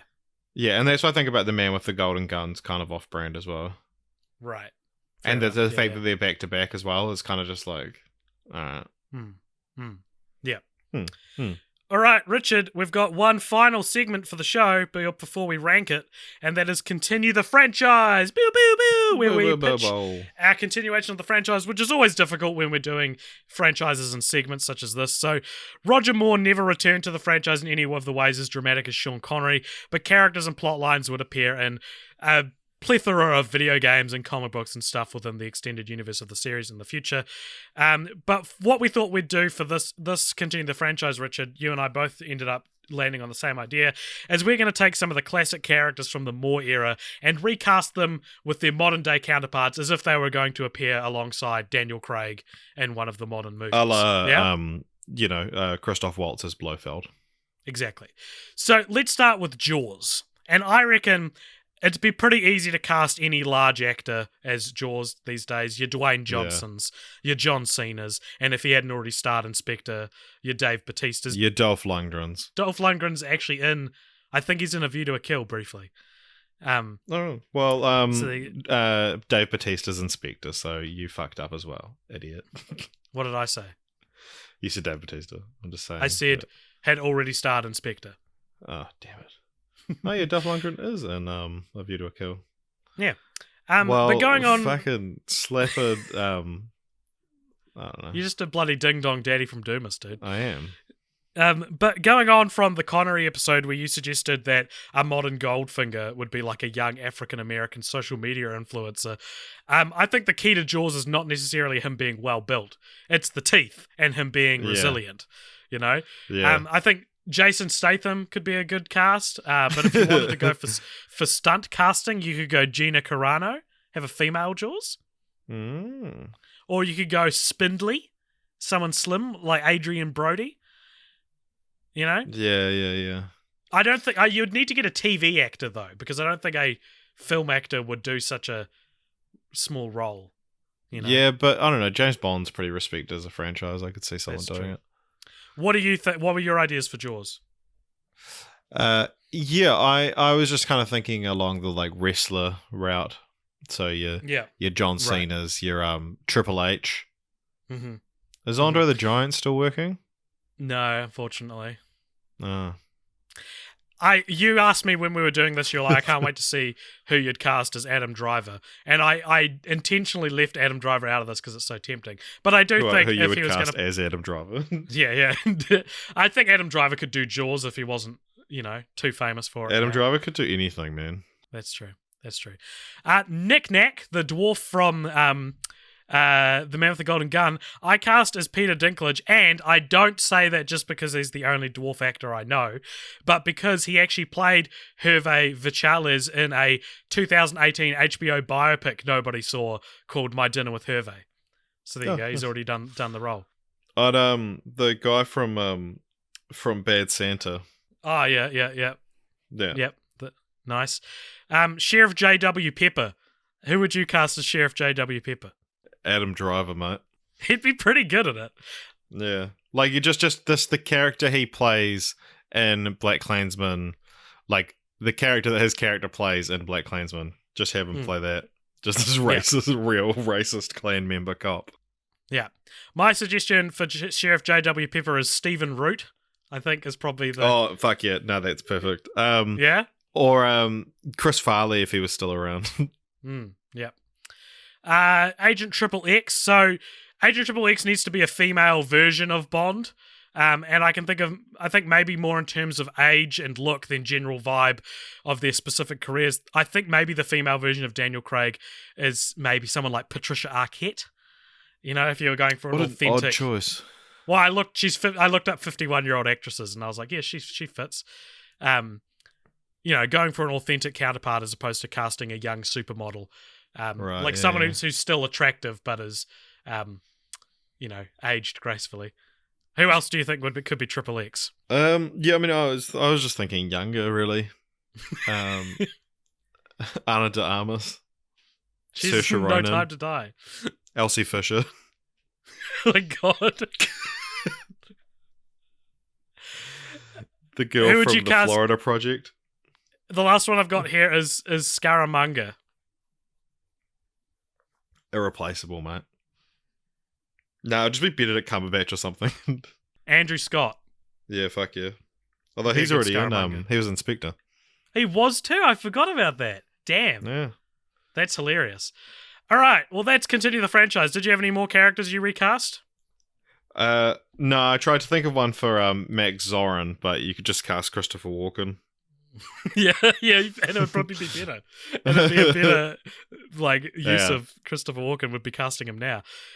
So now what we're going to do, Richard, is we're going to rank that franchise. So if you go on the Cult Pop Show Letterboxd, which I'm going to right now, you will see that we have a list on there, which is all of our franchises ranked, all of our franchises franked, and we're gonna rank. So if you go to it, Richard, where do you think we need to be putting the Roger Moore James Bond movies in our pantheon of franchises? I'm gonna say it. What? Between Twilight and the Santa Claus. Oh, really? I think it's better than both of those. Really? Okay. All right. I think it's above Nymphomaniac. So you think it belongs above the Nymphomaniac constant? No, I don't actually. You're fucking right, you piece of shit. Yeah. It is between Twilight and Santa Claus. Yeah, it's better than Santa Claus, but hey, there's no fucking Billy Burke as Charlie Swan in there. That's true. No one near as good as Billy Burke as Charlie Swan. All right, so that's 43rd. at number 43. Yep, so that's between Twilight and the Santa Claus. Go check out our ranking. We put Sean Connery a bit lower than that. Above Earbud. Above Earbud and before Sister of the Travelling Pants. Cool. So there you go, everybody. Go check that out. And Richard, that is the end of our Roger Moore roundup. Richard, I can't take any more. Yeah, wow, that was a good joke. Yep. Thank you very much. Well, I'm excited for next week where we've got a it's gonna be a lot easier to get through. Like we've done Timothy Dalton only did two of 5 of these episodes, and we're like well past halfway. Yeah, so it's going to be, the episodes aren't going to be as dense as this for the rest of the series, but that's really cool. Thank you very much for listening to this episode. Let us know what your thoughts are on the Roger Moore Bond series in the comments or on Facebook or wherever you want. And on Facebook, you can like us at Cult Pop Show.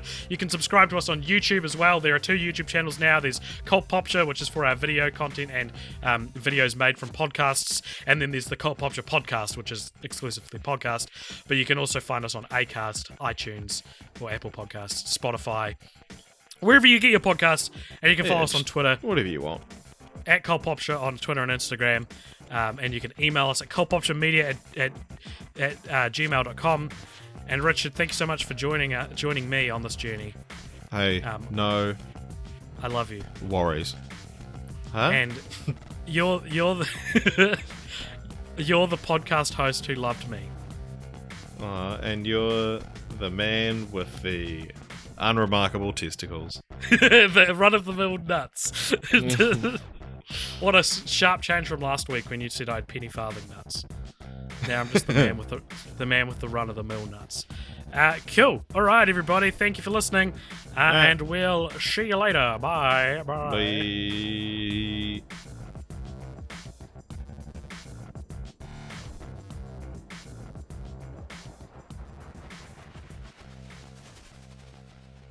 Oh boy, that was a pretty heavy note to end that episode on. Frankly, I don't know if I can go on. Yeah, I mean, well, I guess we'll try and bring some comedy into this post-credit scene just to liven the mood. But oh boy, this is the post-credit scene of this episode. If you've been listening to, maybe this is the first time you've listened past the outro music because you didn't realize that there was 4 minutes left on the track. But we are here. This is a post-credit scene. This is a segment of the show brought to you by our Patreon, and it's where our patrons who pledge $5 or above get to give us some kind of conversation topic, a challenge or a question or whatever they bloody well please, and we will do it. We'll do it on this part. Yeah, and if you want to be a part of that, then you can donate too. You can pledge to the cult. You can tithe to us by visiting www.patreon.com/cultpopture, and as we said, pledging $5 or above. And this question comes to us, Richard, from our friend Jensen. He says, "Hey guys, my question is, which filming locations would you most like to visit? Any film, anywhere?" It's funny. I've actually got a friend who I work with who has a Facebook page you should check out called Location Station, where he travels the world, like visiting filming locations and like edits himself into scenes, kind of, or like will do like the shot reverse shot where he's in the reverse shot kind of thing. And so it's very cool. I remember him asking me for tips on how to build a Facebook page, and now he has significantly more likes than we do. He's significantly more popular, but it's very cool. And I've asked him to come on the podcast before, and he's kind of been like, I'm not great at talking, but I think he would be, and maybe I'll ask him again. But yeah, check out Location Station. Well, but you've just given people, you just told people how to find him. So go find this guy and just tell him to come on the show. Yeah. It's not like that was an anonymous description of him. What? No, I was saying check out his. I'm not. It's not. I'm not that's true. Angry or anything. No, that's true. Go tell him to come on our podcast. Or I could just ask him at work because I see him every day. But it's interesting because there's two. I feel like there's two types of travelers. One that are like, it's so cool to see like all these ancient temples and learn all about history. And then I'm more of like I want to see Lone Pine Mall. And I want to eat at Taco Bell because I've seen it in movies. And so I've never been to the States. Taco Bell, the famous film location. Yeah, but I've never been to the States, and I so desperately want to go just to see all these filming locations. I guess the two big ones for me that I would love to see would be one, Tahajli, just around the general Albuquerque area, where Breaking Bad was filmed, but specifically that desert where they have their kind of final standoff, and also where they cooked in the first episode, which is called Tahajli. My parents have been there, and the other one would be going to Knoxville and seeing the Sun Sphere from the World Fair, which is now filled with boxes and boxes of unsold wigs. Which is from The Simpsons. And that's from The Simpsons. The episode I didn't really have an answer for this. I wrote Willy Wonka and the Chocolate Factory, but I don't really feel that passionate about it. I think I'm more of a going to see old temples guy, surprisingly. Really? I don't know why. I do not believe you. No, neither. I don't believe me either. Name one temple you're interested in seeing. All of them. I'll go to Jordan. I think I've mentioned this on the show before. I really want to check out the Cave of Swallows. Oh, it looks so you cool, but mentioned I'd be about too the filming scared to get location, down there. Yeah, for sure. Let me extend the question to this. What filming locations have you been to? Obviously, we live in New Zealand, so a lot of stuff does get filmed here. So, where have you been? There's I've the entirety of Guns Akimbo, which if you watch that as a Kiwi, which I think will be out now, I don't know. It's so distracting as a Kiwi that it's so blatantly like they didn't even change the fucking logos on the buildings and shit. But yeah, I've been to Cambodia as well, and so that's Lara Croft Tomb Raider was filmed there, and there's these like shitty tiny little stalls that have signs on them that say, "Oh, Angelina Jolie ate here, 20 years ago." Yeah. And then there's a lot of places in that we saw in Japan as well that have just been in that pop up in movies like Lost in Translation or The Wolverine. Yeah. And yeah, and then there's also like, I guess, I mean, it doesn't really count, but like things like Universal Studios where they've got recreations of Hogwarts and stuff, but it's not actually a film location. Oh, and also I've been to Stonehenge from Transformers 5. It's always weird, going back to your Tomb Raider thing, it's always weird when you visit a place which like idolizes a movie that is just lost to the sands of the zeitgeist, like one that is no longer even slightly relevant anymore. I remember I went to Warner Brothers Movie World in Australia, and I went on the Scooby-Doo ride. And not that Scooby, like the live, and it's based off the first live action film. And that's not even that forgotten, but it is weird to be standing in line for 15 minutes and watching a special feature from the Scooby-Doo DVD play on repeat and being like, I couldn't care less about this. This interview with the cast of Scooby-Doo. And I remember the one that really was like, oh, this, you guys need to change this, was a ride based on the 2011 Green Lantern film. I was like, fellas, you need to get rid of this. But I have been to Mount Doom, or I've been next to Mount Doom. I've done the Tongariro Crossing, which was an extremely rough walk for someone with legs as short as mine. But I did it. And it's not even the hardest walk I've done. The hardest walk I've done was on a New Year's Eve a few years ago, and I hated it, and it sucked, and the whole experience sucked, and the place we got to sucked. And I was that guy on the tramp. Fair enough.